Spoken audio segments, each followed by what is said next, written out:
Bueno, buenos días. Disculpen las demoras, tuve una confusión de horarios. Eh, Supongo que la mayoría de ustedes ya han tenido parciales, algunos estarán con recuperatorios y ese tipo de cosas.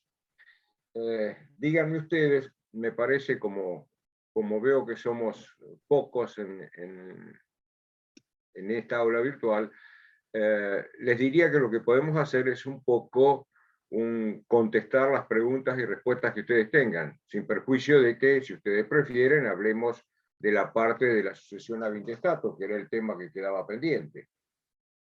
Así que espero la opinión de ustedes, la respuesta de ustedes.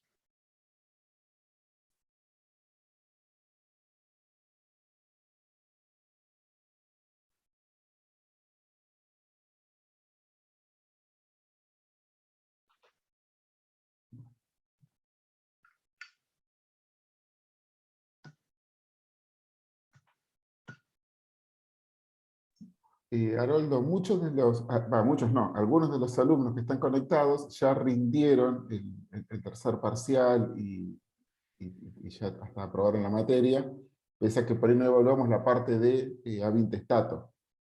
De todos modos, hay algunos que están conectados que sí tienen que rendir esa parte. Así que. ¿Cuál sería la idea entonces? Y podría hacer alguna mención del Avintestato y después una despedida, como para Perfecto. cerrar el tema. Sí, de todas maneras está de clases anteriores, ¿no? O sea, Claro. ya lo tienen. Y acá la cuestión es la siguiente. Ustedes recuerdan que cuando vimos los principios generales de las sucesiones, vimos que había dos reglas. Una regla que decía que la sucesión testamentaria tiene preeminencia o preponderancia por sobre la sucesión ab intestato. Es decir, siempre primero miramos si hay un testamento que sea un testamento válido, si no lo hay, entonces entramos al otro régimen, al régimen de la sucesión sin testamento o ab intestato. Ahora bien, el otro principio era que no se mezclaban los dos, digamos, sistemas sucesorios, el testamentario y el ab intestato.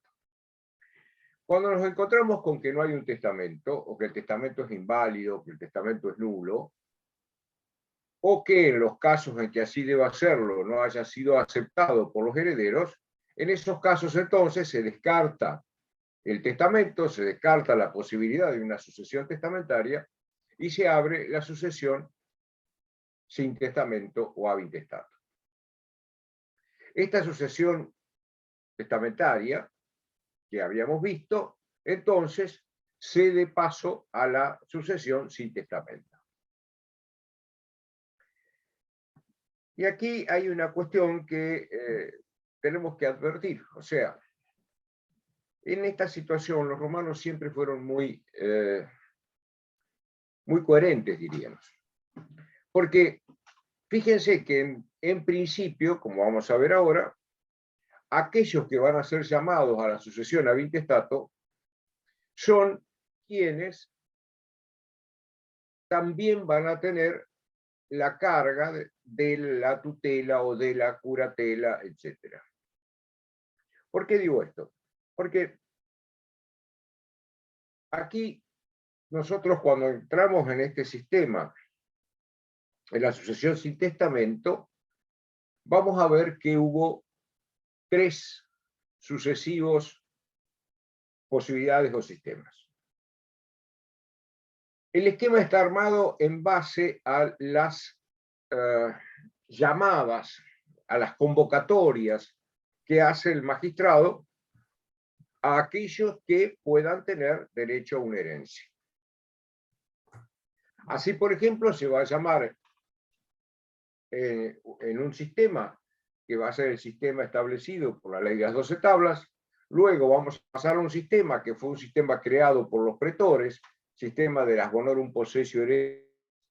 Y por último iremos al último sistema, que es el sistema que aparece justiniano. Es decir, sucesión de la ley de las 12 tablas, o sistema de la ley de las 12 tablas, sistema de la bonorum possessio hereditaria o bonorum possessio de los pretores, y por último tendríamos la sucesión conforme el corpus iuris, conforme el sistema sucesorio justinianeo. Este último sistema, en realidad, está contenido en constituciones imperiales que fueron posteriores al código, que por eso son llamadas novelas. Entonces, estas novelas, como ustedes recordarán cuando estudiaron el Corpus Iuris, en la 118 y en la 127, ustedes van a encontrar establecido el nuevo sistema, diríamos así, de sucesión sin testamento. Vayamos al primer sistema. El primer sistema es un sistema que está creado en base a la, digamos, a lo establecido en la ley de las 12 tablas y a lo que era la forma de parentesco de esa época, que es el parentesco por agnación o parentesco agnaticio. No me voy a entretener en esto para no perder tiempo, pero recuerden ustedes que este era un sistema que se transmitía por vía masculina, por vía de varón. Quiere decir que en este sistema que vamos a ver ahora, la transmisión se hacía por vía de varón, porque estaba establecida conforme al parentesco del derecho del parentesco de la agnación o parentesco agnaticio. Les decía que hay una sucesión de llamadas, convocatorias. El magistrado va convocando a unos herederos. Si dentro de la categoría que él convoca no se presenta ninguno, llama a otros y así sucesivamente. El primer llamado de la ley de las 12 tablas está dirigido a los que llamamos nosotros herederos suyos y necesarios. Recuerdan que en la clase anterior hablamos de los diferentes tipos de organización, diríamos, en este sentido. Es decir, acá cuando hablamos de quiénes son los herederos suyos y necesarios, nos estamos refiriendo a aquellos que estaban bajo la potestad del pater al momento de la muerte del pater, a la uxor o mujer con la que se había contraído matrimonio, si también se había establecido la manus respecto de ella, porque eso la colocaba en el lugar de una hija, locofilia, iba a heredar igual que sus hijos, a los póstumos, es decir, los que de haber existido al momento del pater hubiesen estado bajo su patria potestad. Es decir, aquí quedarían excluidos los hijos naturales, porque de acuerdo a la enumeración que hemos hecho, tenemos aquí los legítimos, los legitimados y los adoptivos. Excepción hecha de aquellos que hayan sido emancipados, es decir, que hayan salido de la familia del pater, que el pater de una u otra forma haya liberado a estos hijos para que ellos asuman su condición de sui iuris. En estos casos, entonces, son todas estas categorías de hijos, salvo que el hijo hubiese estado emancipado. Si no se presentase ninguno de estos, entonces pasaríamos al siguiente llamado. Ahora bien, ¿cómo heredan? Es decir, ¿cómo van a recibir la herencia los heredes suyos? Se dice que en este caso la herencia se distribuye, se atribuye, siguiendo determinado sistema o determinado esquema. Por ejemplo, se dice que es per cápita, es decir, por cabeza, con derecho de representación, que ahora vamos a ver qué es, por estirpe en la representación, per cápita en igual grado y con derecho a crecer primero en el grado. ¿Qué significa todo esto?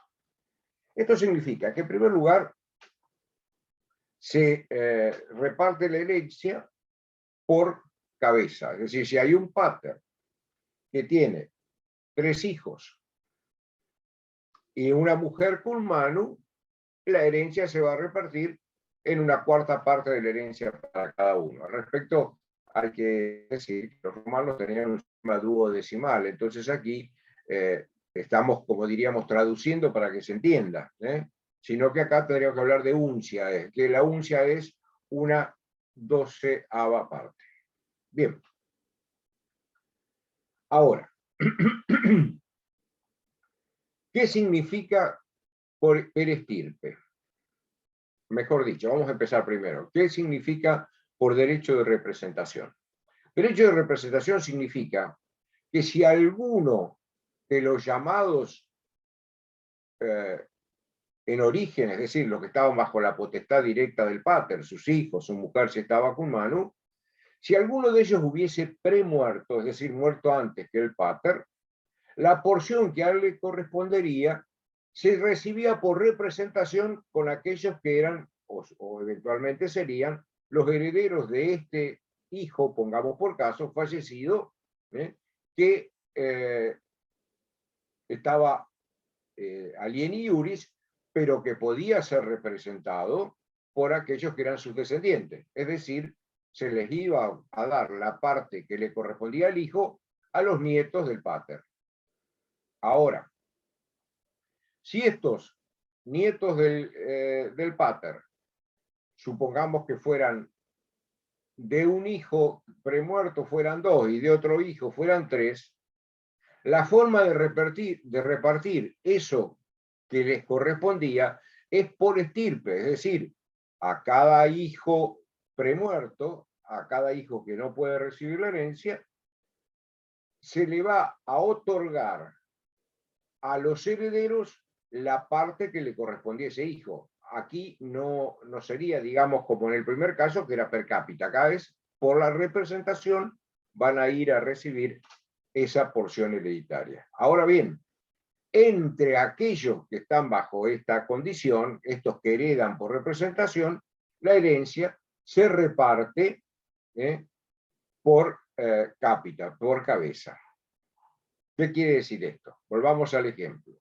Si hay un pater que tiene 4 hijos, de esos 4 hijos han fallecido 2, la cuarta parte de la herencia que le correspondía a cada uno de ellos que han sido muertos o que se han muerto antes, esa parte se va a repartir entre aquellos que eran los que van con el derecho de representación, se les va a repartir en la misma forma que era anterior, es decir, se les va a repartir por cabeza o per cápita. Por lo cual, en el ejemplo que dábamos, si hay un pater que tiene 4 hijos, pongamos por caso, 2 hijos han premuerto y tiene nietos de esos hijos que han muerto, la parte que le hubiese correspondido, aquel cuarto del que hablábamos, a cada uno de ellos, va a ser repartida, digámoslo malamente, por sus descendientes. Es decir, en este caso, los nietos del pater. Ahora fíjense, si uno de estos premuertos hubiese tenido 2 hijos que van en representación, el cuarto se divide por 2, le tocaría un octavo a cada uno. En cambio, si otro de los hijos que van por representación, perdón, de los nietos que van por representación del hijo, fueran 3, la cuarta parte que le correspondía se va a repartir por cabeza entre esos 3. Quiere decir que acá les correspondería en proporción, ustedes saben hacer las cuentas, 4 por 3 es 12, una 12ª parte. ¿Está claro? Bien, esto sería el esquema que tendríamos que tener en cuenta esta forma de repartir. ¿Qué era el derecho a crecer? Hicimos referencia. Derecho a crecer es recibir la parte de otro heredero cuando ese heredero no puede o no quiere aceptar la herencia. Volviendo al origen del ejemplo, si tenemos un pater con 3 hijos y la uxor, que está cum manu, si uno de estos hijos fallece, la parte que a él le correspondía acrece, aumenta la parte que le correspondía al resto de los herederos que están en su misma condición. Es decir, en este caso, lo que había que repartir entre 4 se va a repartir entre 3, porque la parte de este, si no tiene quien lo represente, se va a distribuir de esa manera. Ahora bien, este acrecer siempre es en el mismo grado. ¿Qué quiere decir? Quiere decir, por ejemplo, que si volvemos al caso de los nietos, si aquellos que van en representación de su padre premuerto son 3, le correspondería 1/3 de esa porción. Ahora, si uno de ellos, de estos nietos, también ha muerto, la parte de este nieto acrece, aumenta, la de aquellos que están en su mismo grado. Es decir, aquellos que son, en este supuesto que estamos dando, serían sus hermanos. ¿Está claro? Entonces, por eso dice a crecer primero en el grado. ¿Por qué? Porque la porción de ese no podría crecer a los que originariamente estaban y a los que se está otorgando la herencia por representación. ¿Está más o menos entendido esto? Esto con un pizarrón es muy fácil, pero así es bastante complicado. ¿Nadie tiene ninguna duda de esto? Seguimos adelante. Segundo llamado de este sistema. El segundo llamado de este sistema es a los agnados próximos, agnati próximos. Herede sui, agnati próximos. ¿Qué es esto? ¿Quiénes son los agnados? Son los parientes por agnación. ¿Pero por qué vía? Estamos hablando no de la vía directa, padres, hijos, nietos, del parentesco por vía directa, sino los que son parientes por vía colateral. ¿Por qué por vía colateral? Porque si fueran por línea directa ya hubiesen heredado en el primer llamado. Ahora bien, ¿qué es lo que ocurre aquí? Tenemos una parte, una herencia que no tiene herederos sui iuris, y entonces esa herencia va a parar a los parientes por agnación. ¿Quiénes son los parientes por agnación? Los hermanos, los tíos, los sobrinos. ¿A quién se otorga? Al que esté en el grado de parentesco más cerca. Es decir, si alguien muere y tiene hermanos, va a recibir la herencia de los hermanos.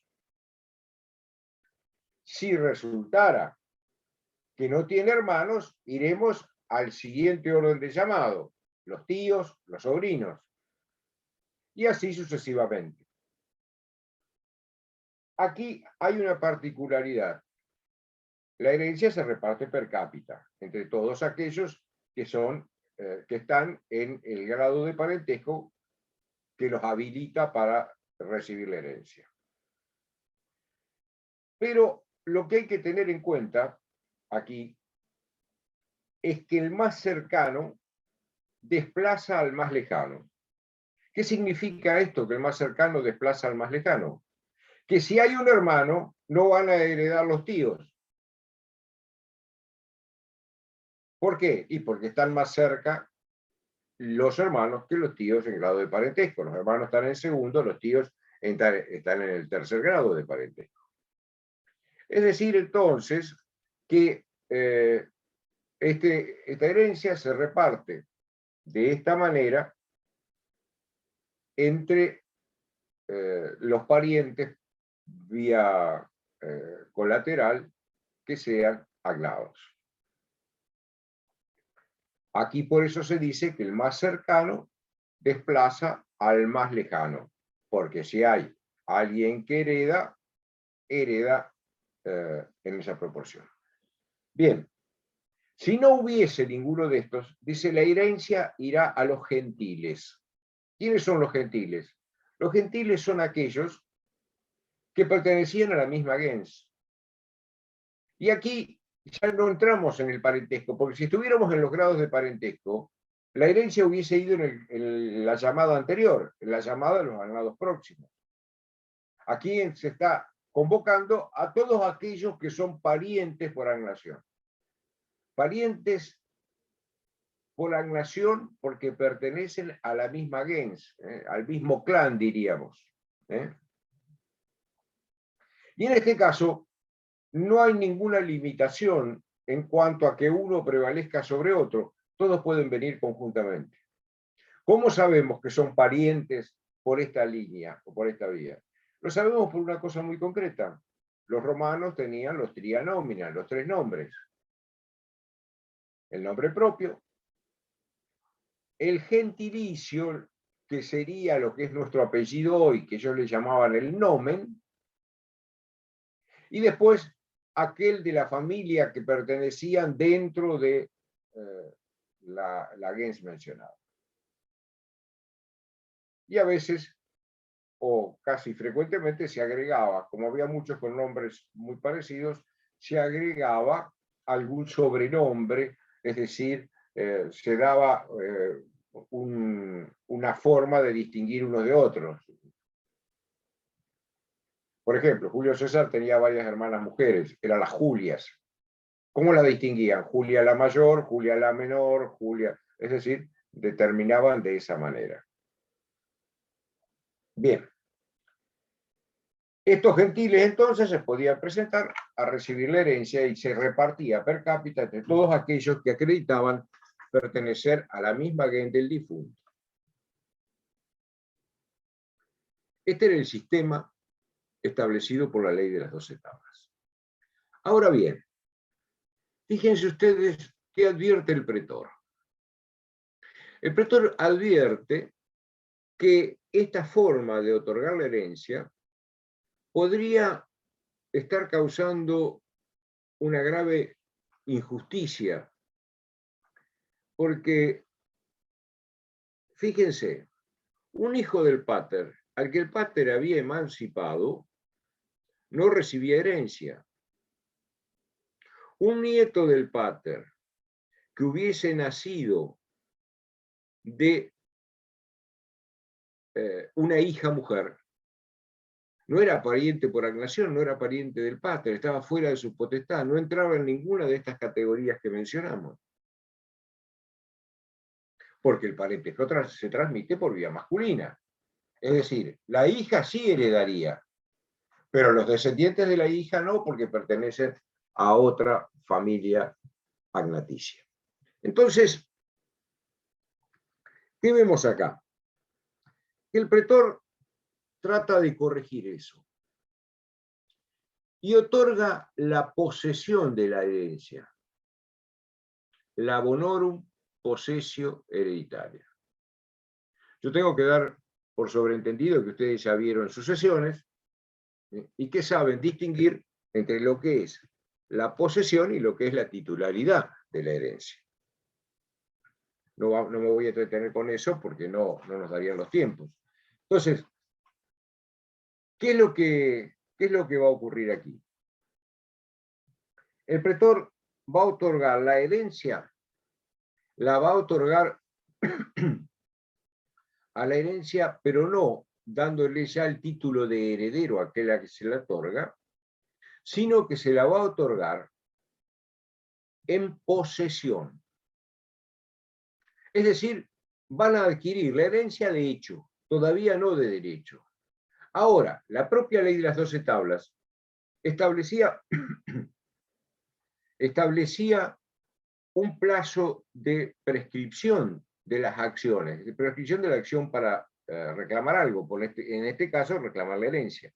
¿Y qué es lo que decía la ley de las 12 tablas? Que hay prescripción a los 2 años si se trata de una prescripción de inmuebles, o 1 año si es de muebles y derechos. Es decir, que por esta forma de adquirir la propiedad, se podía adquirir la propiedad a través de la usucapión pasado 1 año, porque lo que se está usucapiendo es el derecho a la herencia. ¿Está claro esto de qué es la bonorum possessio? Bueno, el pretor entonces empieza a otorgar la herencia o la posesión de la herencia de una manera, diríamos, corrigiendo, entre comillas, el sistema anterior. ¿Qué es lo que hace el magistrado? A los del primer llamado los mantiene. Pero ¿qué les incorpora? ¿Qué les agrega? Les agrega a los emancipados. Es decir, aquel hijo que salió de la familia, aunque haya salido de la familia, puede presentarse a la herencia de su pater. Pero esto también podía derivar en una injusticia. ¿Por qué? Porque el que fue emancipado salió de la familia. Y al salir de la familia y ser un sub iuris, pudo hacerse su propio patrimonio. Cosa que aquellos que permanecieron en la familia no tienen patrimonio propio y lo que hayan podido aportar lo han aportado al patrimonio familiar, porque estaban bajo la potestad del pater. Entonces dice, sí, el emancipado se puede presentar, dice el pretor. Se puede presentar, pero tiene que hacer colación de bienes. ¿Qué es hacer colación de bienes? ¿Qué es colatio bonorum? Que si este emancipado tiene una porción de su patrimonio conseguida luego de haberse emancipado, para poder dar la herencia, tiene que incorporar eso que es su patrimonio al patrimonio del pater, y entonces pasa a formar parte de la herencia, por decir entre comillas. ¿Se entiende? Es decir, el heredero que ha sido emancipado se puede presentar, pero tiene que hacer una colación de bienes. No está obligado a presentarse a pedir la herencia, por lo tanto, si no quiere o no le conviene, no se presenta y sigue con sus bienes como corresponde. ¿Cómo heredan? Igual que en el caso anterior, per cápita, con derecho de representación, por estirpe en la representación, lo que ustedes ya saben.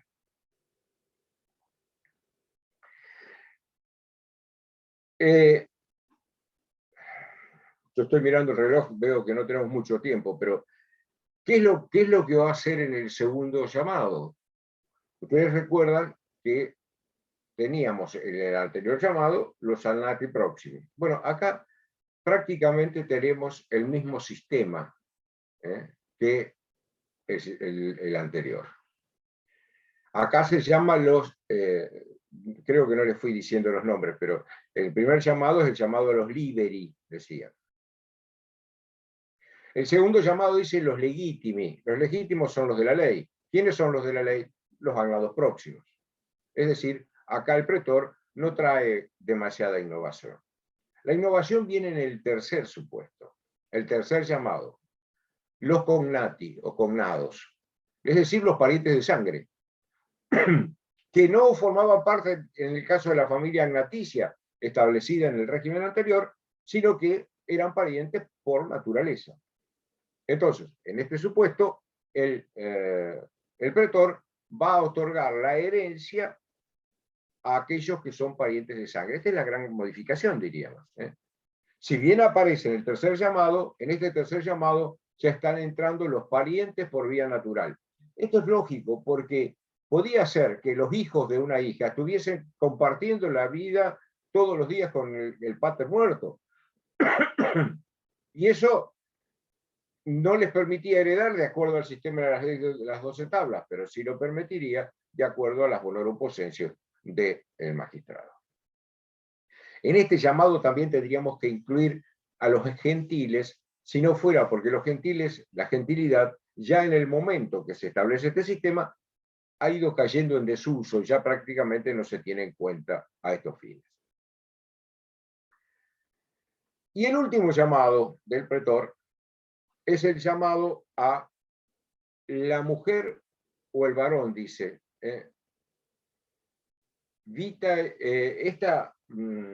Este llamado está convocando a la herencia al cónyuge que se llama superstite, es decir, sobreviviente, al viudo o la viuda. Se caracteriza como vir et uxor, el varón y la mujer. Quiere decir que si ha muerto un pater y este pater tiene una mujer que no estaba con la manus, porque si hubiese estado con la manus, heredaba en el primer llamado, es decir, una mujer que se había casado con el pater, pero no se había puesto bajo su potestas, esta mujer podría presentarse a la herencia como viuda, después de haber pasado todas las otras posibilidades que a ella no le permitían heredar. Y lo mismo para el varón. Y seguimos con la misma situación. La mujer tiene que haber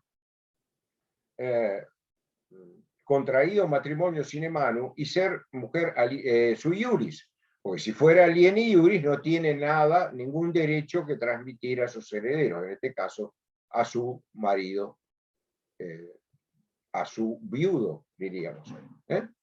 Entonces, quiere decir que acá tenemos un orden de 4 llamados que responden no exclusivamente al parentesco cognaticio, sino que se le agrega la cuestión de la cognación para resolver el problema. Y ya en la época posterior a la época de Justiniano, porque las novelas fueron hechas después del Código, en estas novelas 118 y 127 aparece un nuevo régimen. ¿Cuál es la cuestión? Ya no hay parentesco cognaticio, estamos en la época del derecho romano cristiano. Entonces aquí la sucesión directamente es una sucesión conforme el parentesco de sangre, conforme el parentesco natural. ¿Cómo se hereda? Bueno, dice, primero los descendientes, que mantienen prácticamente el sistema de todos los anteriores, per cápita con derecho de representación, etc. Primero entonces los descendientes. Si no hubiera ascendientes, perdón, si no hubiera descendientes, vienen los ascendientes. ¿Quiénes son los ascendientes?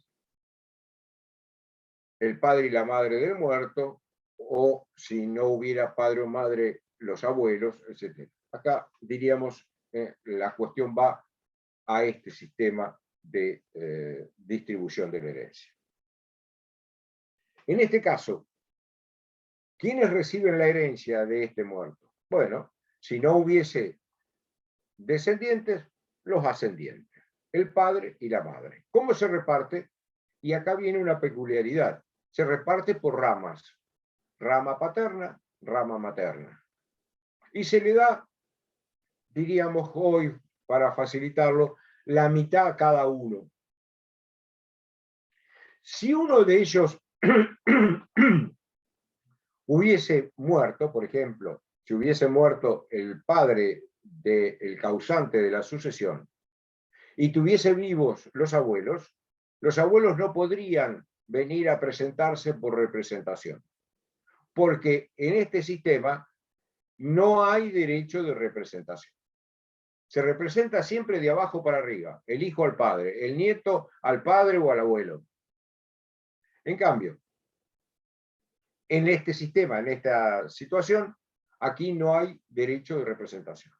Quiere decir que si de la rama paterna ha fallecido y queda la rama materna, la herencia va para la madre. Recién en el siguiente supuesto pueden presentarse los ascendientes en el segundo grado, diríamos. ¿Por qué? Porque vienen por derecho propio, porque son los parientes más cercanos, herederos que son herederos naturales, diríamos así, porque es conforme el sistema de la naturaleza. Estos progenitores pueden presentarse a la herencia. Si no estuviera el padre, entonces irían a la madre, pero si no tuvieran el padre y la madre, podrían presentarse los abuelos. También aquí hay derecho a crecer, pero siempre dentro de las ramas, salvo que no haya nadie en la misma rama y entonces esa porción accede a la rama siguiente. Por ejemplo, ha muerto el padre y la madre. La porción del padre acrece a la de la madre. Perdón, si ha muerto el padre y no la madre, la porción del padre acrece a la madre. Ahora, si no estuvieran ninguno de los dos, aparece el derecho de los abuelos. como ascendientes a presentarse. Y aquí, si hubiese, digamos, por una parte, un abuelo y una abuela, y del otro solamente la abuela, esta abuela recibe la totalidad de la rama, es decir, la mitad. En cambio, los otros van a recibir un cuarto cada uno. ¿Por qué un cuarto? Porque se acrece en la rama primero. Si bien, hasta que no hubiese nadie, si bien no hubiese nadie, entonces recién pasarían al supuesto siguiente, ascendiente. Y el último llamado dice sencillamente a los colaterales, los parientes por agnación, que volvemos a estar en la misma situación. ¿Quiénes están en esta situación? Bueno, aquellos que, digamos, no hubiesen estado en línea directa y no colateral, hubiesen heredado en el primer llamado. Esto muy rápidamente es el tema de la sucesión de los romanos, la sucesión de las novelas. Estos serían los tres esquemas, dichos muy rápidamente y sin la ayuda de un pizarrón que les clarificaría mucho las cosas. ¿Tienen alguna pregunta para hacer, alguna cuestión que plantear?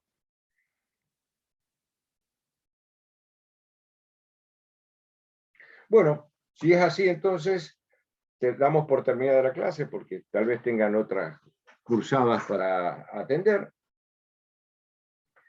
Esta es la última clase que tenemos.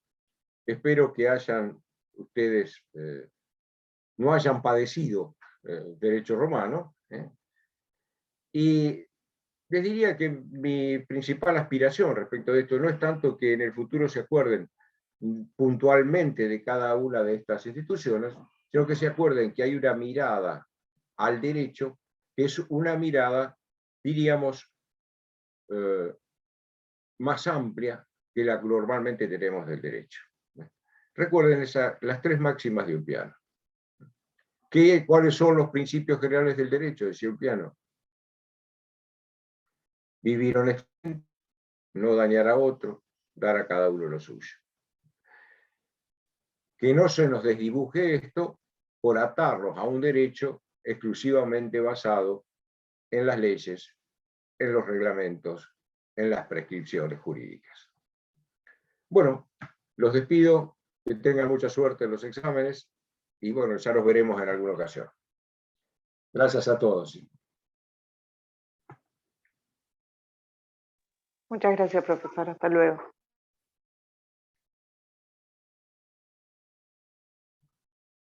Hasta luego, profesor. Muchas gracias.